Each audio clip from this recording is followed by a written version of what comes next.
ನಮಸ್ಕಾರ ವೀಕ್ಷಕರೇ, 30 ನಿಮಿಷ 30 ಸುದ್ದಿಗೆ ಸ್ವಾಗತ. ನಾನು ಚೈತ್ರ ರಾಜ್, ನನ್ನ ಜೊತೆಗಿದ್ದಾರೆ ನನ್ನ ಕಲೀಗ್ ನಾನು ಶ್ರುತಿರಾಜ್. ವೀಕ್ಷಕರೇ, ದಿನದಲ್ಲಿ ನಡೆದಂತ ಪ್ರಮುಖ ಸುದ್ದಿಗಳನ್ನ ಇದೀಗ ಒಂದೊಂದೇ ನೋಡ್ತಾ ಹೋಗೋಣ. ಕರಾವಳಿ ಭಾಗದ 3 ಜಿಲ್ಲೆಗಳಲ್ಲಿ ಮಳೆ ಚುರುಕಾಗಿದೆ. ಉಡುಪಿಯಲ್ಲಿ ಎಡಬಿಡದೆ ಮಳೆ ಸುರಿತಾ ಇದ್ದು ಸ್ವರ್ಣ, ಸೀತಾ ಹಾಗೂ ಶಾಂಭವಿ ನದಿಗಳು ಮೈದುಂಬಿ ಹರಿತಾ ಇದೆ. ಸ್ವರ್ಣ ನದಿಗೆ ಹಿರಿಯಡ್ಕದಲ್ಲಿ ಕಟ್ಟಿರುವ ಬಜೆಟ್ ಡ್ಯಾಂ ಭರ್ತಿಯಾಗಿದ್ದು ಡ್ಯಾಂನಿಂದ 15 ಟಿಎಂಸಿ ನೀರು ಹೊರಕ್ಕೆ ಬಿಡಲಾಗುತ್ತಿದೆ. ನದಿ ತಟದಲ್ಲಿರುವ ಬೈಂದೂರು, ಕುಂದಾಪುರ, ಕಾರ್ಕಳ ಭಾಗದ ನದಿ ತಟದ ನಿವಾಸಿಗಳಲ್ಲಿ ಆತಂಕ ಮನೆ ಮಾಡಿದೆ. ಉಡುಪಿಯಲ್ಲಿ ಮಳೆಯಿಂದಾಗಿ ಸ್ಕೂಟರ್ನಲ್ಲಿ ಹೋಗ್ತಾ ಇದ್ದಾಗ ವ್ಯಕ್ತಿ ಆಯ ತಪ್ಪಿ ಕೆರೆಗೆ ಬಿದ್ದು ಮೃತಪಟ್ಟಿದ್ದಾರೆ. ಮಳೆಯಿಂದ ಸ್ಕಿಡ್ ಆಗಿ ಪಕ್ಕದ ಕೆರೆಗೆ ಜಾರಿ ದಿವಾಕರ್ ಅನ್ನೋರು ಮೃತಪಟ್ಟಿದ್ದಾರೆ. ಕುಂದಾಪುರ ತಾಲೂಕು ತೆಕ್ಕಟೆ ಬಳಿ ಈ ಘಟನೆ ನಡೆದಿದ್ದು ರಾತ್ರಿ ಹೋಟೆಲ್ ಕೆಲಸ ಮುಗಿಸಿ ಮನೆಗೆ ತೆರಳುತ್ತಿದ್ದಂತಹ ಸಂದರ್ಭದಲ್ಲಿ ಈ ದುರಂತ ಸಂಭವಿಸಿದೆ. ಉತ್ತರ ಕನ್ನಡದ ಕಾರವಾರದಲ್ಲಿ ಭಾರೀ ಮಳೆಯಾಗ್ತಾ ಇದೆ. ಕಾರವಾರದ ಬಸ್ ಡಿಪೋಗೆ ನೀರು ನುಗ್ಗಿದೆ. ನಗರದ ರಸ್ತೆಗಳ ಮೇಲೆ ನೀರು ತುಂಬಿ ಹರಿತಾ ಇದ್ದು ಕಾರವಾರ ನಗರದ ಹಲವೆಡೆ ತಗ್ಗು ಪ್ರದೇಶಗಳಿಗೆ ನೀರು ನುಗ್ಗಿದೆ. ಧಾರಾಕಾರ ಮಳೆಗೆ ಜನಜೀವನ ಅಸ್ತವ್ಯಸ್ತವಾಗಿದೆ. ಮಡಿಕೇರಿ ಭಾಗದಲ್ಲಿ ಭಾರಿ ಮಳೆಯಾಗ್ತಾ ಇರೋ ಕಾರಣ ಕೆಆರ್ಎಸ್ ಜಲಾಶಯದ ಒಳಹರಿವಿನ ಪ್ರಮಾಣ ಹೆಚ್ಚಳವಾಗಿದೆ. 200ರಿಂದ 300 ಕ್ಯೂಸೆಕ್ ಇದ್ದ ಒಳಹರಿವಿನ ಪ್ರಮಾಣ ಇದೀಗ 1349 ಕ್ಯೂಸೆಕ್ಗೂ ಅಧಿಕವಾಗಿದೆ. ಜಲಾಶಯದ ಒಟ್ಟು ಗರಿಷ್ಠ ನೀರಿನ ಮಟ್ಟ 124.80 ಅಡಿ. ಇದೀಗ ನಿಧಾನವಾಗಿ ಡ್ಯಾಂಗೆ ನೀರು ಬರ್ತಾ ಇರೋದ್ರಿಂದ ಜನ ಖುಷಿಯಾಗಿದ್ದಾರೆ. ಇನ್ನು ಬೀದರ್ ಜಿಲ್ಲೆಯ ಹಲವು ಕಡೆ ಭಾರಿ ಮಳೆಯಾಗಿದೆ. ರಾತ್ರಿ ಬಗದಲ್ ಗ್ರಾಮದ ಕಟಿಂಗ್ ಶಾಪ್, ಬೇಕರಿ ಸೇರಿದಂತೆ ಹಲವು ಅಂಗಡಿಗಳಿಗೆ ನೀರು ನುಗ್ಗಿತ್ತು. ರಸ್ತೆ ಕಾಮಗಾರಿ ಶೀಘ್ರ ಮುಕ್ತಾಯಗೊಳಿಸಿ ಚರಂಡಿ ಸರಿಪಡಿಸುವಂತೆ ಸ್ಥಳೀಯರು ಒತ್ತಾಯ ಮಾಡಿದ್ದಾರೆ. ಮಲೆನಾಡು ಶಿವಮೊಗ್ಗದಲ್ಲಿ ಮಳೆ ಚುರುಕುಗೊಂಡಿದೆ. ಜಿಲ್ಲೆಯಲ್ಲಿ ಕಳೆದ 24 ಗಂಟೆ ಅವಧಿಯಲ್ಲಿ 82.30 ಅಷ್ಟು ಮಳೆಯಾಗಿದೆ. ಜಿಲ್ಲೆಯಾದ್ಯಂತ ಸರಾಸರಿ 11.76 ಮಿಲಿಮೀಟರ್ನಷ್ಟು ಮಳೆಯಾಗಿದೆ. ತುಂಗಾಭದ್ರಾ ಹಾಗೂ ಲಿಂಗನಮಕ್ಕಿ ಜಲಾಶಯದಲ್ಲಿ ನೀರಿನ ಮಟ್ಟ ಏರ್ತಾ ಇದ್ದು ಮುಂಗಾರು ಚುರುಕುಗೊಂಡ ಬೆನ್ನಲ್ಲೇ ಜೋಗ ಜಲಪಾತಕ್ಕೆ ಕಳೆ ಬಂದಿದೆ.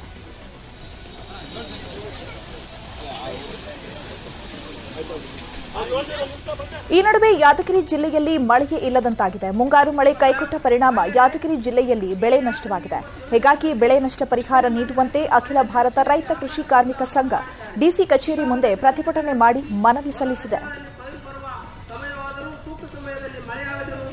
ರೈತರಲ್ಲಿ ಆತಂಕ ಹುಟ್ಟಿಸಿದೆ. ಹಾಗಾಗಿ ಕೇರಳ ರಾಜ್ಯದ ಹಲವೆಡೆ ಭಾರಿ ಮಳೆಯಾಗ್ತಾ ಇದೆ. ಕೊಟ್ಟಾಯಂ, ಮಲ್ಲಪುರಂ ಸೇರಿದಂತೆ ಎಲ್ಲ ಕಡೆ ಭಾರಿ ಮಳೆಯಾಗ್ತಾ ಇದೆ. ನದಿಗಳು ಉಕ್ಕಿ ಹರಿತಾ ಇವೆ. ತಗ್ಗು ಪ್ರದೇಶಗಳ ಜನರನ್ನ ನದಿಗೆ ಹಗ್ಗ ಕಟ್ಟಿ ಬೇರೆ ಕಡೆಗೆ ಸಾಗಿಸಲಾಗ್ತಾ ಇದೆ. ಹಲವೆಡೆ ದೇವಸ್ಥಾನಗಳೇ ಜಲಾವೃತಗೊಂಡಿವೆ. ರಾಜ್ಯ ಸರ್ಕಾರದ ವಿರುದ್ಧ ಮಾಜಿ ಸಿಎಂ ಎಚ್ಡಿಕೆ ಪೆನ್ಡ್ರೈವ್ ಬಾಂಬ್ ಸಿಡಿಸಿದ್ದಾರೆ. ಶರ್ಟ್ ಜೇಬಿನಿಂದ ಪೆನ್ಡ್ರೈವ್ ತೆಗೆದು ತೋರಿಸಿದ್ದಾರೆ ಎಚ್ಡಿಕೆ. ಸರ್ಕಾರದ ವರ್ಗಾವಣೆ ದಂಧೆ ಬಗ್ಗೆ ಆಡಿಯೋ ಇದೆ. ದಾಖಲೆ ಕೇಳಿದ್ರಲ್ಲ, ಅದಕ್ಕೆ ತಂದಿದ್ದೀನಿ ನೋಡಿ ಅಂತ ತೋರಿಸಿದ್ದಾರೆ.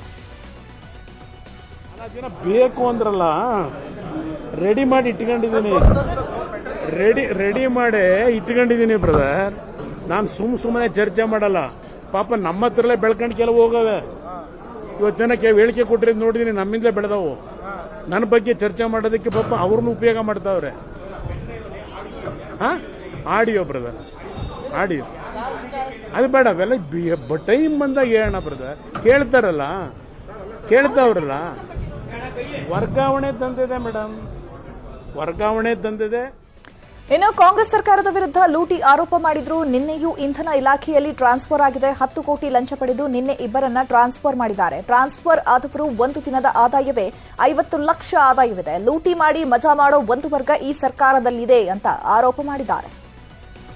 ನಿನ್ನೆ 2 ಟ್ರಾನ್ಸ್ಫರ್ ಆಗವೆ ಎನರ್ಜಿ ಡಿಪಾರ್ಟ್ಮೆಂಟ್ನಲ್ಲಿ, ಒಂದೊಂದಕ್ಕೆ 10 ಕೋಟಿ. ಅವನು ಟ್ರಾನ್ಸ್ಫರ್ ಮಾಡಲ್ಲ, ಹೋಯ್ತಾವನಲ್ಲ. ಈಗ ಅವನಿಗೆ ದಿವಸದ ಆದಾಯ 50 ಲಕ್ಷ ಕಲೆಕ್ಷನ್. ಇದು ಆಡಳಿತ ನಾನು ನೋಡಿದ್ದೀನಿ. ಕೆಣಕ್ ಬೇಡಿ ಪದೇ ನಾನು ಬಾಯಿ ಚಪ್ಪಲಿಕ್ಕೆ ಇವೆಲ್ಲ ಮಾತಾಡಲ್ಲ. ಈ ಸಿಸ್ಟಮ್ನ ಸ್ವಾತಂತ್ರ್ಯ ಬಂದು 75 ವರ್ಷದಲ್ಲಿ ಎಲ್ಲಿಗೆ ತಂದಿದ್ದೀವಿ ಆಡಳಿತ ಅಂತಕ್ಕಂಥದ್ದನ್ನ.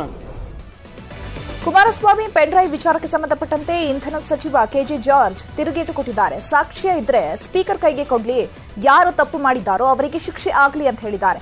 ದಾಖಲೆ ವಿಡಿಯೋ ಬಿಡುಗಡೆ ಮಾಡಿದ ಬಳಿಕ ಮಾತನಾಡ್ತೇನೆ ಅಂತ ಕೆಜೆ ಜಾರ್ಜ್ ಹೇಳಿದ್ದಾರೆ. ದಾಖಲೆ ಕೊಡ್ಲಿ, ಆ ಪೆನ್ಡ್ರೈವ್ ಕೊಡ್ಲಿ, 10 ಕೋಟಿ ಯಾರಿಗೆ ಕೊಟ್ಟಿದ್ದಾರೆ ಅಂತ ಹೇಳಿ, ಯಾರು ಸಾಕ್ಷಿ ಕೊಡ್ಲಿ, ಅದು ಆಮೇಲೆ ನಾವು ಕ್ರಮ ತಗೊಳ್ತೀವಿ. ನೋಡಿ, ಈ ಥರದ್ದು ಹಿಟ್ ಆ್ಯಂಡ್ ರನ್ ಮಾಡಿದ್ರೆ ಆಗೋದಿಲ್ಲ. ಅವರು ಆ ಥರ ಥಿಯೇಟರ್ನಲ್ಲಿ ಬ್ಲೂ ಫಿಲ್ಮ್ ತೋರಿಸಿ ನಾವು ಅಧಿಕಾರಕ್ಕೆ ಬಂದಿರಲಿಲ್ಲ. ರೌಡಿಗಳಿಗೆ ಎಣ್ಣೆ ಸಪ್ಲೈ ಮಾಡಿಕೊಂಡು ನಾನೇನು ಅಧಿಕಾರಕ್ಕೆ ಬಂದಿದ್ನ, ಸರಿಯಾಗಿ ರಾಜಕಾರಣ ಮಾಡಿ ನಾವು ಅಧಿಕಾರಕ್ಕೆ ಬಂದಿದ್ದೀವಿ ಅಂತ ಮಾಜಿ ಸಿಎಂ ಕುಮಾರಸ್ವಾಮಿ ಹೇಳಿದ್ದಾರೆ. ಕಾಂಗ್ರೆಸ್ನವರು ನನ್ನ ಬಗ್ಗೆ ಚರ್ಚೆ ಮಾಡ್ತಾರಾ? ತಾಜ್ ವೆಸ್ಟ್ ಎಂಡ್ ಹೋಟೆಲ್ ಬಗ್ಗೆ ಮಾತನಾಡ್ತಾರೆ. ನಾನು ವೆಸ್ಟ್ ಎಂಡ್ಗೆ ಹೋಗಬೇಕು ಅಂದ್ರೆ ಕಾಂಗ್ರೆಸ್ನವರನ್ನ ಕೇಳಬೇಕಾ ಅಂತ ಕಾಂಗ್ರೆಸ್ ಟ್ವೀಟ್ಗೆ ಎಚ್.ಡಿ. ಕುಮಾರಸ್ವಾಮಿ ಕಿಡಿಕಾರಿದ್ದಾರೆ. ನಾನೇ ಎಲ್ಲೋ ರಾಜಕಾರಣಕ್ಕೆ ಬರೋದಕ್ಕಿಂತ ಮುಂಚೆ ರೌಡಿಗಳಿಗೆ ಬಾಟ್ಲು ತಂದು ಕೊಡ್ತಾ ಇದ್ದಾನಲ್ಲ. ನಾನು ಕಷ್ಟಪಟ್ಟು ಜೀವನ ಮಾಡಿ ಬಂದಿರೋರು ನಾವು. ಅದು ಬ್ಲೂ ಫಿಲಮ್ನಲ್ಲೆಲ್ಲ ಹಳ್ಳಿಲಿ ಟೆಂಟಲ್ಲಿ ತೋರಿಸ್ಕೊಂಡು ಬಂದಾರಲ್ಲ ನಾವು. ಮಾತಾಡೋಕೆ ಒಂದು ಹಿತಿಮಿತಿ ಇರಲಿ ನನ್ನ ಬಗ್ಗೆ. ಅದೆಂಥದ್ದು, ನಾನು ವೆಸ್ಟ್ ಎಂಡಲ್ಲಿ ಈಗಲೂ ರೂಮ್ ಇದೆಯಪ್ಪ, ಈಗಲೂ ಅಡ್ಡ ಇಟ್ಕೊಂಡಿದ್ದೀನಾ ಆ ರೂಮಲ್ಲಿ? ನಾನು ಅಲ್ಲಿ ಹೋಗಿ ಎಷ್ಟು ಗಂಟೆಗೆ ಹೋಗಿ ರೆಸ್ಟ್ ರೂಮ್ಗೆ ಹೋಗ್ಬೇಕು, ಏನು ಮಾಡಬೇಕು, ಇವ್ರ ಅರ್ಜಿ ಹಾಕಬೇಕಾ ನಾನು? ವಿಧಾನಸಭೆಯಲ್ಲಿ ಗ್ಯಾರಂಟಿ ವಿಚಾರಗಳ ಬಗ್ಗೆ ದೊಡ್ಡ ಚರ್ಚೆಯಾಗಿದೆ. ಶಕ್ತಿ ಬಸ್ ಯೋಜನೆಯ ವಿಚಾರವನ್ನ ಮುಂದಿಟ್ಟು ಆರ್ ಅಶೋಕ್ ಪ್ರಶ್ನೆ ಮಾಡಿದ್ರು. ಗ್ಯಾರಂಟಿಗಳಿಗೆ ಯಾಕೆ ಕಂಡೀಷನ್ ಹಾಕ್ತೀರಿ? ಬಸ್ನಲ್ಲಿ ಕಿಟಕಿ ಬಾಗಿಲು ಕಿತ್ತಾಕ್ತಿದ್ದಾರೆ ಅಂತ ಹೇಳಿದ್ರು. ಈ ವೇಳೆ ಮಾತನಾಡಿದ ಸಿಎಂ, ಮಹಿಳೆಯರ ಫ್ರೀ ಪ್ರಯಾಣಕ್ಕೆ ವಿರೋಧ ಇದ್ದೀರಾ ನೀವು? ನಿಮ್ಮಂತೆ ಆಶ್ವಾಸನೆ ಕೊಟ್ಟು ನಾವು ಓಡಿ ಹೋಗಲ್ಲ ಅಂತ ತಿರುಗೇಟನ್ನ ಕೊಟ್ಟಿದ್ದಾರೆ. 100ಕ್ಕೆ 100 ಈ ಆರ್ಥಿಕ ವರ್ಷದಲ್ಲೇ 5 ಗ್ಯಾರಂಟಿಗಳನ್ನ ಜನರಿಗೆ ಕೊಡ್ತೀವಿ ಅಂತ ಸಿಎಂ ಹೇಳಿದ್ದಾರೆ. ಒಂದು ಸ್ಪಷ್ಟಪಡಿಸಬೇಕು, ಅವರು ಹೆಣ್ಮಕ್ಳಿಗೆ ಬಸ್ಗಳಲ್ಲಿ, ಸರ್ಕಾರಿ ಬಸ್ನಲ್ಲಿ, ಇನ್ಕ್ಲೂಡಿಂಗ್ ಎಕ್ಸ್ಪ್ರೆಸ್ ಬಸ್ನಲ್ಲಿ ಅವರು ಫ್ರೀಯಾಗಿ ಹೋಗೋದನ್ನ ವಿರೋಧ ಮಾಡ್ತಾರ, ಪರ ಇದ್ದಾರ ಅನ್ನೋದು ನಂಬರ್ 1. ನಾವು ಕಾಂಗ್ರೆಸ್ ಸರ್ಕಾರ ಅಧಿಕಾರಕ್ಕೆ ಬರ್ತಿದ್ದಂತೆ ಪಠ್ಯದಲ್ಲಿ ಭಾರೀ ಬದಲಾವಣೆಯಾಗಿದೆ. ಉರುಸು, ದರ್ಗಾ, ರಂಜಾನ್ ಪ್ರಬಂಧದ ಜೊತೆ ಏಸು, ಕ್ರಿಶ್ಚಿಯನ್ ಧರ್ಮದ ಪ್ರಬಂಧದ ಬಗ್ಗೆ ಕೂಡ ಸೇರಿಸಲಾಗಿದೆ. ಪಠ್ಯ ಬದಲಾವಣೆಗೆ ಪೋಷಕರು, ಹಿಂದೂ ಪರ ಸಂಘಟನೆಗಳು ವಿರೋಧ ವ್ಯಕ್ತಪಡಿಸಿದ್ದಾರೆ. ನಮ್ಮ ಮಕ್ಕಳು ಮಸೀದಿಗಳಿಗೆ, ಚರ್ಚ್ಗಳಿಗೆ ಯಾಕೆ ಭೇಟಿ ಕೊಡಬೇಕು ಅಂತ ಶಿಕ್ಷಣ ಇಲಾಖೆ, ರಾಜ್ಯ ಸರ್ಕಾರಕ್ಕೆ ಪೋಷಕರು ಪ್ರಶ್ನೆ ಮಾಡಿದ್ದಾರೆ. ದಿನದ ಒಂದು 7ನೇ ತರಗತಿಯ ವಿಜ್ಞಾನದ ಒಂದು ಪುಸ್ತಕವನ್ನು ತೆರೆದು ನೋಡಿದಾಗ ಯಾವುದೋ ಒಂದು ಧರ್ಮಕ್ಕೆ ಸೀಮಿತವಾದಂತಹ, ಒಂದು ಮತಕ್ಕೆ ಸೀಮಿತವಾದಂತಹ ಒಂದು ಪಠ್ಯವನ್ನ ಅಲ್ಲಿ ನಾನು ನೋಡಿದೆ, ಗಮನಿಸಿದೆ. ಇದಕ್ಕೆ ನನಗೆ ತಿಳಿದು ಬಂದಿದ್ದೇನಪ್ಪ ಅಂತ, ನಾವು ನಮ್ಮ ಮಕ್ಕಳನ್ನ ಏನ್ ಹೇಳ್ಕೊಡ್ತಾ ಇದ್ದೀವಿ? ಯಾವುದೇ ಕಾರಣಕ್ಕೂ ಶಿಕ್ಷಣದಲ್ಲಿ ಧರ್ಮ ಇರಬೇಕು, ಆದ್ರೆ ಧರ್ಮದಲ್ಲಿ ಶಿಕ್ಷಣ ಆಗಬಾರ್ದು. ದಯವಿಟ್ಟು ನಮ್ಮದು ಸರ್ವಜನಾಂಗದ ಶಾಂತಿಯ ತೋಟ, ಸಾಮರಸ್ಯ ಮೆರೆಯುವ ಕಾರ್ಯ ಮಾಡಬೇಕು. ಅದಕ್ಕೆ ಆ ಕಾರ್ಯ ಪಠ್ಯಪುಸ್ತಕ ಪರಿಷ್ಕರಣೆ ಮಾಡಿದೆ ಅಂತ ಶಿಕ್ಷಣ ಇಲಾಖೆಯ ಸಚಿವ ಮಧು ಬಂಗಾರಪ್ಪ ಹೇಳಿಕೆ ಕೊಟ್ಟಿದ್ದಾರೆ. ಶಿಕ್ಷಕರ ನೇಮಕಾತಿ ವಿಚಾರ ಪ್ರಕರಣ ಕೋರ್ಟ್ ಮೆಟ್ಟಿಲೇರಿದೆ. ನಾನು ಬಂಗಾರಪ್ಪನವರ ಮಗನಾಗಿ ಶಿಕ್ಷಕರ ನೇಮಕಾತಿ ಆದೇಶ ಕೊಡುವುದಕ್ಕೆ ತುಂಬಾ ಉತ್ಸುಕನಾಗಿದ್ದೇನೆ ಅಂತಂದ್ರು. ಮಕ್ಕಳ ಹಿತದೃಷ್ಟಿಯಿಂದ ಅವರಿಗೇನು ಒಳ್ಳೇದಾಗಬೇಕು ಅದು ಮಾಡ್ತೀನಿ. ಎಲ್ಲ ಏನು ಶಾಂತಿಯ ತೋಟ, ಸರ್ವ ಜನಾಂಗದ ಶಾಂತಿಯ ತೋಟ ಅಂಥೇಳಿ ಪ್ರಿಯಾಂಬಲ್ ಇದೆ ನಮ್ಮ ಮ್ಯಾನಿಫೆಸ್ಟೋ ಅಲ್ಲಿ, ಮತ್ತು ನಮ್ಮ ಒಂದು ಧ್ಯೇಯ ಏನಿದೆ ಅದನ್ನು ಮಾತ್ರ ಯಾವುದೇ ರೀತಿಯಲ್ಲೂ ಕೂಡ ಬದಲಾವಣೆ ಆಗದೆ ಇರತಕ್ಕಂಥಲ್ಲಿ ಮಾಡ್ತೀನಿ. ಅದು ಹೆಚ್ಚು ಚರ್ಚೆ ಮಾಡೋದಕ್ಕೆ ಹೋಗೋದಿಲ್ಲ. ಕೆಲಸ ಕೊಡೋದಿದೆಯಲ್ಲ ಅದಕ್ಕಿಂತ ಭಾಗ್ಯ ಬೇಕನ್ರಿ ಯಾರಿಗಾದರೂ. ಬಂಗಾರಪ್ಪ ಅವ್ರ ಮಗನಾಗಿ ನನ್ನಂಥವ್ರಿಗಂತೂ ಈ ಸಂದರ್ಭದಲ್ಲಿ ನನ್ನ ಕೈಗೆ ಸಿಗ್ತಾ ಇದೆ ಅಂತ ಹೇಳಿದ್ರೆ ಫಸ್ಟ್ ನಾನು ಅದು ತಗೊಂಡೋಗಿ ಕೊಟ್ಟು ಬಿಡ್ತೀನಿ. ಆದರೆ ಬಿಜೆಪಿ ವಿಪಕ್ಷ ನಾಯಕರ ಆಯ್ಕೆ ಬಗ್ಗೆ ವಿಧಾನಸಭೆಯಲ್ಲಿ ಕಾಂಗ್ರೆಸ್ ಲೇವಡಿ ಮಾಡಿದೆ. ಅಶೋಕ್ ಮಾತಿನ ವೇಳೆ ಸಿಎಂ ಸಿದ್ದರಾಮಯ್ಯ ಮಧ್ಯಪ್ರವೇಶ ಮಾಡಿ, ಯತ್ನಾಳ್ ಅವರೇ ಸ್ವಲ್ಪ ತಾಳ್ಮೆ ಇರಲಿ, ವಿಧಾನಸಭೆ ಅಧಿವೇಶನ ಶುರುವಾಗಿ 3 ದಿನಗಳಾಗ್ತಾ ಇದೆ. ನಿಮ್ಮನ್ನ ವಿಪಕ್ಷ ನಾಯಕನಾಗಿ ಮಾಡ್ತಾರೋ ಇಲ್ವೋ ಗೊತ್ತಿಲ್ಲ. ನಿಮ್ಮ ಕೈಯಲ್ಲಿ ಒಬ್ಬ ವಿರೋಧ ಪಕ್ಷದ ನಾಯಕನನ್ನ ನೇಮಕ ಮಾಡಿಕೊಳ್ಳೋದಕ್ಕಾಗ್ಲಿಲ್ವಾ? ಇವಾಗ ಇಲ್ಲಿ ಬಂದು ಬುರುಡೆ ಬಿಡ್ತಿದ್ದೀರಿ ಅಂತ ಲೇವಡಿ ಮಾಡಿದ್ರು.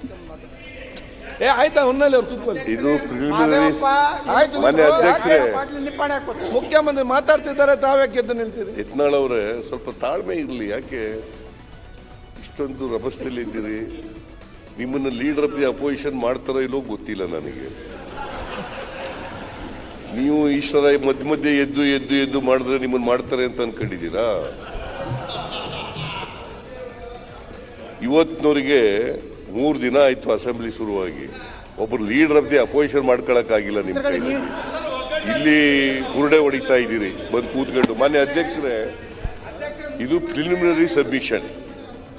ನಿಮ್ಮನ್ನು ಕನ್ವಿನ್ಸ್ ಮಾಡಬೇಕು whether this can be taken up for the discussion or not ಅಂತ. ಇವರು ಚರ್ಚೆ ಮಾಡಲಿಕ್ಕೆ ನೀವು ಅವಕಾಶ ಕೊಟ್ಟಿದ್ದೀರಾ ಇವರಿಗೆ? ಇಲ್ಲ ಕೊಟ್ಟಿಲ್ಲ. ಅನ್ನಭಾಗ್ಯಕ್ಕೆ ಕೇಂದ್ರ ಸರ್ಕಾರ ಅಕ್ಕಿ ಕೊಡ್ತಿಲ್ಲ ಅಂತ ಆರೋಪಿಸಿ ರಾಜ್ಯಾದ್ಯಂತ ಯೂತ್ ಕಾಂಗ್ರೆಸ್ ಪ್ರತಿಭಟನೆ ನಡೆಸ್ತಾ ಇದೆ. ಬೆಂಗಳೂರಿನಲ್ಲಿ ಯುವ ಕಾಂಗ್ರೆಸ್ ಪ್ರತಿಭಟನೆ ಮಾಡಿತು. ಬಿಜೆಪಿ ಕಚೇರಿ, ಸಂಸದರ ಕಚೇರಿ, ಮನೆಗಳಿಗೆ ಮುತ್ತಿಗೆ ಹಾಕೋದಕ್ಕೆ ಯತ್ನಿಸಿದ್ರು. ಯೂತ್ ಕಾಂಗ್ರೆಸ್ನ ಅಧ್ಯಕ್ಷ ನಳಪಾಡ್ ನೇತೃತ್ವದಲ್ಲಿ ಭಾರೀ ಪ್ರತಿಭಟನೆ ನಡೆಯಿತು. ಬಡವರಿಗೆ ನೀಡುವ ಅಕ್ಕಿಯಲ್ಲಿ ರಾಜಕೀಯ ಮಾಡ್ತಾ ಇದ್ದಾರೆ ಅಂತ ಖಂಡಿಸಿ ಮುತ್ತಿಗೆಗೆ ಯತ್ನಿಸಿದ್ರು. ಆದರೆ ಪೊಲೀಸರು ಅಡ್ಡ ಹಾಕಿ ಮುತ್ತಿಗೆಯ ಯತ್ನವನ್ನು ವಿಫಲಗೊಳಿಸಿದ್ದಾರೆ.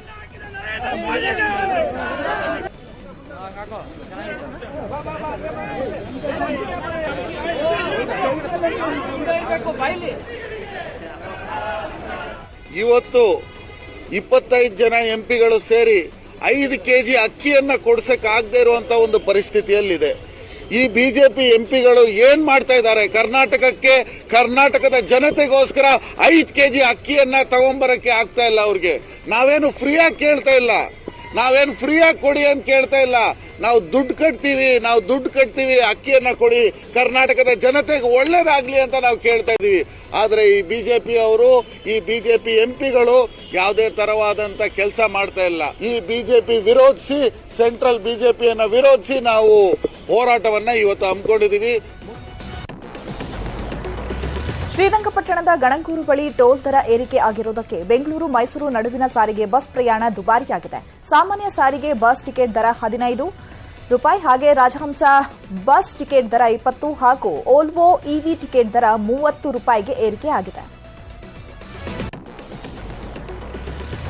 ಬೆಂಗಳೂರು ಮೈಸೂರು ಎಕ್ಸ್ಪ್ರೆಸ್ ವೇನಲ್ಲಿ ದಿನೇ ದಿನೇ ಅಪಘಾತಗಳು ಹೆಚ್ಚಾಗ್ತಾ ಇವೆ. ಈ ಬಗ್ಗೆ ಪರಿಶೀಲನೆ ನಡೆಸಿದ ರಾಜ್ಯ ಸಂಚಾರ ವಿಭಾಗದ ಆಯುಕ್ತ ಅಲೋಕ್ ಕುಮಾರ್, ವೇಗ ಮಿತಿ 90 ಕಿಲೋಮೀಟರ್ ದಾಟಬಾರದು ಅಂತ ಸೂಚಿಸಿದ್ದಾರೆ.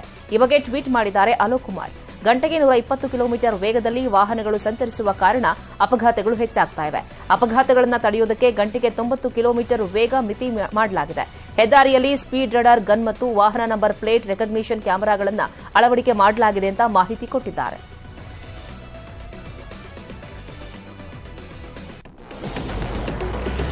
ಬೀದರ್ ಜಿಲ್ಲೆ ಹುಮನಾಬಾದ್ ತಾಲೂಕಿನ ಮೊಳಕೇರ ಗ್ರಾಮದಲ್ಲಿ ಸಾರಿಗೆ ಬಸ್ ಸಮಸ್ಯೆ ಇದೆ. ಬಸ್ಗಳ ಸಂಖ್ಯೆ ಸರಿಯಾಗಿಲ್ಲ ಎಂದು ಆರೋಪ ಮಾಡಿ ಹೆದ್ದಾರಿಯಲ್ಲಿ ಬಸ್ ತಡೆದು ವಿದ್ಯಾರ್ಥಿಗಳು ಪ್ರತಿಭಟನೆ ಮಾಡಿದ್ದಾರೆ. ಶಾಲಾ ಕಾಲೇಜಿಗೆ ತೆರಳಲು ಬಸ್ ನಿಲ್ಲಿಸಬೇಕೆಂದು ವಿದ್ಯಾರ್ಥಿಗಳು ಒತ್ತಡ ಹೇರಿದ್ದಾರೆ. ಬಸ್ ನಿಂದ್ರಿಸಬೇಕಾರೆ ಒಂದ್ ಬಿ ಬಸ್ ಮುಂದೆ ನಡೆದು ನಿಂತಿಲ್ರಿ. ನಾವೀಗ ಒಂದ್ ಸ್ಟ್ರೈಕ್ ಮಾಡಿದ್ರೆ ಎಲ್ಲರೂ ಒಳಗಿಂದ ಹೊಂಟಿಲ್ಲ ಏನಿಲ್ಲ, ಸ್ಟ್ರೈಕ್ ಮಾಡತ್ತರ ಬಿ ಚಂದ ಒಂದ್ ಬಿ ಬಸ್ ನಿಂದ್ರಲತ್ತಿಲ್ಲ ಏನಿಲ್ಲ. 3 ಸಾರಿ ಸ್ಟ್ರೈಕ್ ಮಾಡಿದಾವ. ಈಗ ನಾವು ಒಂದೊಂದ್ ಬಸ್ ನಿಂತಿಲ್ಲ. 2 ತಿಂಗಳು 3 ತಿಂಗಳು ನಿಂದ್ರಿಸ್ತಾರ ಬಸ್, ಒಂದೊಂದ್ ನಿಂದ್ರಲತ್ತಿಲ್ಲ. 2 ದಿನ ನಿಂದಿರ್ತಾರ, ಆಯ್ತು ಮತ್ತೇನು ಒಂದ್ ಬಸ್ ನಿಂದ್ರಸಲ್ ಹೊಂಟಿಲ್ಲ ಏನಿಲ್ಲ. ಇದು ನಾವು ಸಾಲಿಗೆ ಹೊಂಟಿ ನಡೆದು ನಡ್ಲತ್ತದ್ರಿ. ನಾವು ಎಷ್ಟು ದಿನ ನಮ್ಮ ಅಕ್ಕ ತಂಗಿ ಎಲ್ಲರೂ ಒಂದಾರ ಸಾಲಿಗೆ, ಒಬ್ರು ಬಿ ಬಸ್ಸಿನ ಪ್ರಾಬ್ಲಮ್. ಕಲ್ಯಾಣ ರಾಜ್ಯ ಪ್ರಗತಿ ಪಕ್ಷದಿಂದ ಗೆದ್ದು ಗಂಗಾವತಿ ವಿಧಾನಸಭಾ ಕ್ಷೇತ್ರದ ಶಾಸಕರಾಗಿರುವ ಜನಾರ್ದನ ರೆಡ್ಡಿಗೆ ಸಂಕಷ್ಟ ಶುರುವಾಗಿದೆ. ನಾಮಪತ್ರದಲ್ಲಿ ದೋಷವಿದೆ, ಈ ಕುರಿತು ವಿಚಾರಣೆ ನಡೆಸಬೇಕು ಅಂತ ಅನಂತಪುರದ ಗಣಿ ಉದ್ಯಮಿ ಶ್ಯಾಮ್ ಪ್ರಸಾದ್ ಜಿಲ್ಲಾ ಚುನಾವಣಾಧಿಕಾರಿಗೆ ದೂರು ಸಲ್ಲಿಸಿದರು. ಶ್ಯಾಮ್ ಪ್ರಸಾದ್ ಸಲ್ಲಿಸಿದ ದೂರನ್ನು ಪರಿಗಣಿಸಲಾಗಿದ್ದು ಪರಿಶೀಲನೆ ನಡೆಸಿ ಸೂಕ್ತ ಕ್ರಮ ಕೈಗೊಳ್ಳಬೇಕು ಅಂತ ಮುಖ್ಯ ಚುನಾವಣಾಧಿಕಾರಿಗಳು ಕೊಪ್ಪಳ ಜಿಲ್ಲಾಧಿಕಾರಿಗೆ ನಿರ್ದೇಶನ ಮಾಡಿದ್ದಾರೆ. ಜೆಡಿಎಸ್ನಲ್ಲಿ ಕುರುಬ ಸಮುದಾಯದ ಶಾಸಕರ ನಡುವೆಯೇ ಕೋಲ್ಡ್ ವಾರ್ ಶುರುವಾಗಿದೆ. ಎಚ್ಡಿಕೆ ಸೂಚಿಸಿದರೂ ಸುರೇಶ್ ಬಾಬುಗೆ ಉಪನಾಯಕನ ಪಟ್ಟ ತಪ್ಪಿದೆ. ಎಂಎಲ್ಸಿ ತಿಪ್ಪೇಸ್ವಾಮಿಯೇ ಸುರೇಶ್ ಬಾಬುಗೆ ಉಪನಾಯಕನ ಪಟ್ಟ ತಪ್ಪಿಸಿದ್ರು ಅನ್ನೋ ಆರೋಪ ಕೇಳಿಬಂದಿದೆ. ಎಚ್ಡಿ ರೇವಣ್ಣ ಮೂಲಕ ಸಿಬಿ ಸುರೇಶ್ಗೆ ಕೊಡಲಾಗಿದೆಯಂತೆ. ಈಗ ಕೊನೆ ಕ್ಷಣದಲ್ಲಿ ಶಾರದಾ ಪೂರ್ಯ ನಾಯ್ಕ್ಗೆ ಉಪನಾಯಕನ ಸ್ಥಾನ ಸಿಕ್ಕಿದೆ. ಬಿಟ್ಕಾಯಿನ್ ಹಗರಣದಲ್ಲಿ ಆರೋಪಿಯೊಬ್ಬ ಮಹಮ್ಮದ್ ನಲ್ಪಾಡ್ ಹಾಗೂ ಆತನ ಸಹೋದರನ ಹೆಸರು ಹೇಳಿದ್ದಾನಂತೆ. 2018ರಲ್ಲಿ ಹ್ಯಾಕರ್ ಶ್ರೀಕಿ ರಾಬಿನ್ ಎಂಬಾತ ಸಂಪರ್ಕಿಸಿ 900 ಬಿಟ್ಕಾಯಿನ್ ಮಾರಾಟಕ್ಕೆ ಸೂಚನೆ ಕೊಟ್ಟಿದ್ದಂತೆ. ಇದೇ ವೇಳೆ ಶ್ರೀಕಿ ಮೇಲೆ ಕೇಸ್ ದಾಖಲಾದಾಗ ಬೆಂಗಳೂರು ಬಿಟ್ಟು ಶ್ರೀಕಿ ಮುಂಬೈಗೆ ಪರಾರಿಯಾಗಿದ್ದ. ಈ ವೇಳೆ ಶ್ರೀಕಿಗೆ ಶ್ರೀರಕ್ಷೆ ನೀಡಿದೆ ನಲ್ಪಾಡ್ ಸಹೋದರ ಉಮರ್ ನಲ್ಪಾಡ್ ಅಂತ ಇದೀಗ ರಾಬಿನ್ ಹೇಳಿದ್ದಾನೆ. ರಾಜ್ಯ ಸರ್ಕಾರ ಗೋಹತ್ಯೆ ನಿಷೇಧ ಕಾನೂನು ಹಿಂಪಡೆದುಕೊಳ್ಳಲು ಮುಂದಾಗಿದೆ ಎಂದು ಆರೋಪಿಸಿ ಹಿಂದೂಪರ ಸಂಘಟನೆಗಳು ಬಾಗಲಕೋಟೆ ಜಿಲ್ಲೆ ಗುಳೇದಗುಡ್ಡ ಬಂದ್ಗೆ ಕರೆ ನೀಡಿವೆ. ಬಂದ್ಗೆ ಮಿಶ್ರ ಪ್ರತಿಕ್ರಿಯೆ ವ್ಯಕ್ತವಾಗಿದೆ. ಎಲ್ಲಾ ವ್ಯಾಪಾರ ವಹಿವಾಟು ಬಂದ್ ಆಗಿದೆ. ಹಿಂದೂಪರ ಸಂಘಟನೆಗಳು ಬೃಹತ್ ಪ್ರತಿಭಟನಾ ಮೆರವಣಿಗೆ ನಡೆಸಿ ಡಿಸಿಗೆ ಮನವಿ ಕೊಟ್ಟಿವೆ. ಮಲೆನಾಡಲ್ಲಿ ಕಾಡಾನೆ ಹಾವಳಿ ನಿಲ್ಲೋ ಹಾಗೆ ಕಾಣಿಸುತ್ತಿಲ್ಲ. ಮೂಡಿಗೆರೆ ತಾಲೂಕಿನ ಹೊಸಕೆರೆಯ ಹೇರಿಕೆ ಗ್ರಾಮದಲ್ಲಿ ಮಹೇಶ್ ಅನ್ನೋರಿಗೆ ಸೇರಿದ ಕಾರಿನ ಗಾಜನ್ನ ಕಾಡಾನೆ ಜಖಂಗೊಳಿಸಿದೆ. ಕಾರಿನ ಶೆಡ್ಗೆ ನುಗ್ಗಿ ಕಾರಿನ ಹಿಂಬದಿಯ ಗಾಜನ್ನ ಪುಡಿ ಮಾಡಿದೆ. ಕಾಡಾನೆಗಳನ್ನು ನಿಯಂತ್ರಿಸುವಂತೆ ಸ್ಥಳೀಯರು ಆಕ್ರೋಶ ವ್ಯಕ್ತಪಡಿಸಿದ್ದು ನಷ್ಟಕ್ಕೆ ಸೂಕ್ತ ಪರಿಹಾರ ನೀಡುವಂತೆ ಅರಣ್ಯ ಇಲಾಖೆಗೆ ಆಗ್ರಹಿಸಿದ್ದಾರೆ. ಸ್ಥಳಕ್ಕೆ ಪ್ರಾದೇಶಿಕ ವಿಭಾಗದ ಸಿಬ್ಬಂದಿ, ಆನೆ ಕಾರ್ಯಪಡೆ ಸಿಬ್ಬಂದಿ ಭೇಟಿ ಕೊಟ್ಟಿದ್ದಾರೆ.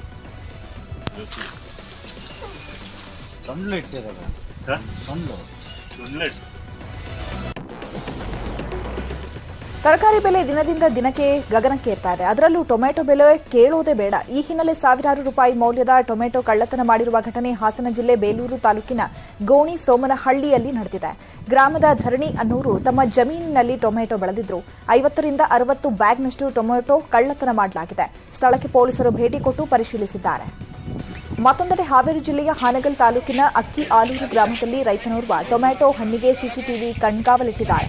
ರೈತ ಬೆಳೆದ ಬೆಳೆಯನ್ನ ಮಾರುಕಟ್ಟೆಗೆ ತಂದು ಮಾರ್ತಾ ಇದ್ರು. ಬೆಲೆ ಜಾಸ್ತಿ ಆದ ಹಿನ್ನೆಲೆ ಮುಂಜಾಗ್ರತವಾಗಿ ಟೊಮೆಟೊ ಇಟ್ಟಿದ್ದ ಬುಟ್ಟಿಗಳಿಗೆ ಸಿಸಿಟಿವಿ ಅಳವಡಿಸಿರುವುದು ಕಂಡುಬಂದಿದೆ.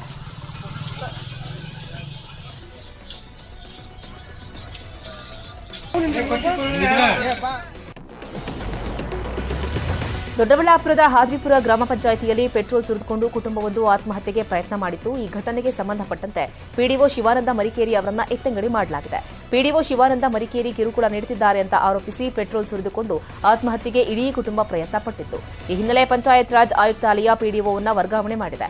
ಗ್ರಾಮಸ್ಥರು ಕೂಡ ಪಿಡಿಒ ವಿರುದ್ಧ ಆಕ್ರೋಶ ವ್ಯಕ್ತಪಡಿಸಿದರು. ಜೂನ್ 30ರಂದು ನ್ಯೂಸ್ 18 ಸುದ್ದಿ ಪ್ರಸಾರ ಮಾಡಿತ್ತು. ಇದು ನ್ಯೂಸ್ 18 ಕನ್ನಡದ ಬಿಗ್ ಇಂಪ್ಯಾಕ್ಟ್. ಭಾರತದ ಮಹತ್ವಾಕಾಂಕ್ಷೆಯ ಬಾಹ್ಯಾಕಾಶ ಯೋಜನೆಯಾದ ಚಂದ್ರಯಾನ-3 ಉಡಾವಣೆಗೆ ದಿನಗಣನೆ ಶುರುವಾಗಿದೆ. ಜುಲೈ 13ರಂದು ಮಧ್ಯಾಹ್ನ 2:30ಕ್ಕೆ ಉಡ್ಡಯನ ಆಗಲಿದೆ. ಶ್ರೀಹರಿಕೋಟಾದ ಸತೀಶ್ ಧವನ್ ಬಾಹ್ಯಾಕಾಶ ಕೇಂದ್ರದಲ್ಲಿ ಉಡಾವಣೆಗೆ ಸಿದ್ಧತೆಗಳು ನಡೆದಿವೆ. ಈ ಮಿಷನ್ ಭಾರತಕ್ಕೆ ಮಾತ್ರವಲ್ಲದೆ ಜಾಗತಿಕ ವೈಜ್ಞಾನಿಕ ಸಮುದಾಯಕ್ಕೂ ಮಹತ್ವದ್ದಾಗಿದೆ. ಭವಿಷ್ಯದಲ್ಲಿ ಚಂದ್ರ ಮತ್ತು ಅಂತರ್ಗ್ರಹ ಪರಿಶೋಧನೆಗಳಿಗೆ ಸಹಕಾರಿಯಾಗಲಿದೆ. ಬಿಡಿಎ ಅಧಿಕಾರಿಗೆ ಹಣಕ್ಕೆ ಬೇಡಿಕೆ ಇಟ್ಟ ಪ್ರಕರಣಕ್ಕೆ ಸಂಬಂಧಪಟ್ಟಂತೆ ಆರ್ಟಿಐ ಕಾರ್ಯಕರ್ತ ಮಹದೇವ್ ವಿರುದ್ಧ ಎಫ್ಐಆರ್ ದಾಖಲಾಗಿದೆ. ಇದು ನ್ಯೂಸ್ 18 ವರದಿಯ ಬಿಗ್ ಇಂಪ್ಯಾಕ್ಟ್. ಆರ್ಟಿಐ ಕಾರ್ಯಕರ್ತ ಮಹದೇವ್ ಬಿಡಿಎ ಅಧಿಕಾರಿಗೆ ಮನೆ ಕಟ್ಟುವುದಕ್ಕೆ 5 ಲಕ್ಷಕ್ಕೆ ಬೇಡಿಕೆ ಇಟ್ಟಿದ್ರು. 4-5 ತಿಂಗಳಿಂದ ಆರ್ಟಿಐ ಕಾರ್ಯಕರ್ತನಿಂದ ಬೆದರಿಕೆ ಹಾಕಲಾಗ್ತಾ ಇತ್ತು. ಜೂನ್ 30ರಂದು ನ್ಯೂಸ್ 18ನ ರಹಸ್ಯ ಕಾರ್ಯಾಚರಣೆಯಲ್ಲಿ ವರದಿ ಪ್ರಸಾರ ಆಗಿತ್ತು. ಅಲ್ಲದೆ ಕೆಂಪೇಗೌಡ ಲೇಔಟ್ ವಿಭಾಗದ ಎಂಜಿನಿಯರ್ ಪ್ರಾಣ ಬೆದರಿಕೆ ಬಗ್ಗೆ ದೂರು ಕೊಟ್ಟಿದ್ರು. ಇದೀಗ ಶೇಷಾದ್ರಿಪುರಂ ಪೊಲೀಸ್ ಠಾಣೆಯಲ್ಲಿ ಎಫ್ಐಆರ್ ದಾಖಲಾಗಿದೆ. ಇದು ನ್ಯೂಸ್ 18 ವರದಿಯ ಫಲಶ್ರುತಿ.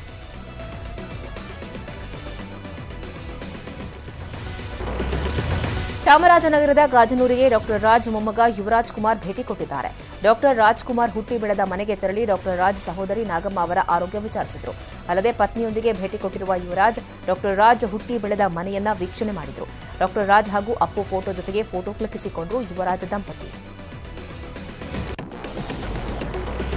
Divine star Rishab Shetty July 7ರಂದು ಬೆಂಗಳೂರಿನಲ್ಲಿ ಅಭಿಮಾನಿಗಳ ಜೊತೆ ತಮ್ಮ ಜನ್ಮದಿನ ಆಚರಿಸಿಕೊಳ್ತಿದ್ದಾರೆ. ತಮ್ಮ ಜನ್ಮದಿನ ಕುರಿತು ಅವರು ವಿಡಿಯೋ ಮಾಡಿ ಸಾಮಾಜಿಕ ಜಾಲತಾಣಗಳಲ್ಲಿ ಶೇರ್ ಮಾಡಿದ್ದಾರೆ. ವಿಡಿಯೋದಲ್ಲಿ ತಮ್ಮ ಅಭಿಮಾನಿಗಳಿಗೆ ಸ್ವಾಗತ ಕೋರಿದ್ದಾರೆ. ಎಲ್ರಿಗೂ ನಮಸ್ಕಾರ. ಕೆರಾಡಿ ಅನ್ನುವಂಥ ಒಂದು ಸಣ್ಣ ಹಳ್ಳಿಯಿಂದ ಸಿನಿಮಾ ಕನಸು ಕರ್ಕೊಂಡು ಬಂದಿರುವಂಥ ನನಗೆ ಇಷ್ಟೆಲ್ಲ ಪ್ರೀತಿ ತೋರಿಸಿ ಇಲ್ಲಿವರೆಗೆ ಕರ್ಕೊಂಡ್ಬಂದು ನಿಲ್ಲಿಸಿದೆ. ನೀವು ಇಷ್ಟೆಲ್ಲ ಪ್ರೀತಿ ತೋರಿಸಿದಾಗ ನನಗೆ ಅದನ್ನು ಹೇಗೆ ಹ್ಯಾಂಡಲ್ ಮಾಡಬೇಕಂತ ಗೊತ್ತಾಗಿಲ್ಲ. ಆದರೆ ಕಾಂತಾರ ರಿಲೀಸ್ ಆದಾಗ ತುಂಬ ಜನ ನನ್ನ ಮನೆ ಹತ್ರ ಬಂದಿದ್ದೀರ. ನಾನು ಹೋದಲ್ಲಿ ನಾನು ಭೇಟಿಯಾಗೋದಕ್ಕೆ ಕಾದಿದ್ದೀರ.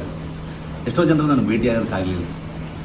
ಅದಕ್ಕೆ ನನ್ನ ಹುಟ್ಟಿದ ದಿನ ಇದೇ 7ನೇ ತಾರೀಕು ಬೆಂಗಳೂರಲ್ಲಿ ನಂದಿ ಲಿಂಕ್ ಗ್ರೌಂಡಲ್ಲಿ ಮಧ್ಯಾಹ್ನ 3 ಗಂಟೆಗೆ ನಿಮ್ಮನ್ನು ಭೇಟಿಯಾಗೋದಕ್ಕೆ ನಾನು ಕಾಯ್ತಾ ಇರ್ತೀನಿ. ಬನ್ನಿ.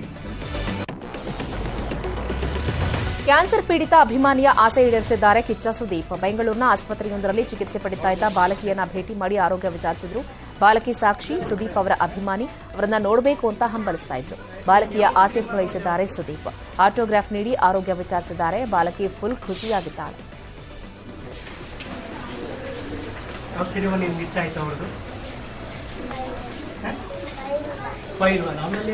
ಯಾವ ಹಾಡು ಇಷ್ಟ ಅದರಲ್ಲಿ ಸಿನಿಮಾದಲ್ಲಿ?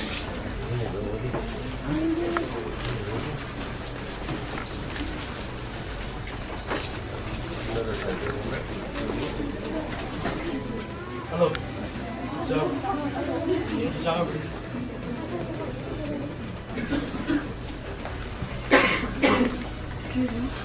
ಮುಟ್ಟಿ ಸಾಕು ಬಾರ ಸರ್. ನಿಮ್ಗೇನು ಬೇಕು ಕೊಡಿ. ಇದಾಗಿತ್ತು ಈ ಹೊತ್ತಿನ 30 ನಿಮಿಷ 30 ಸುದ್ದಿ. ನೋಡ್ತಾರೆ ನ್ಯೂಸ್ 18. ಜಾಲ ನಮ್ಮದು, ಬಲ ನಿಮ್ಮದು.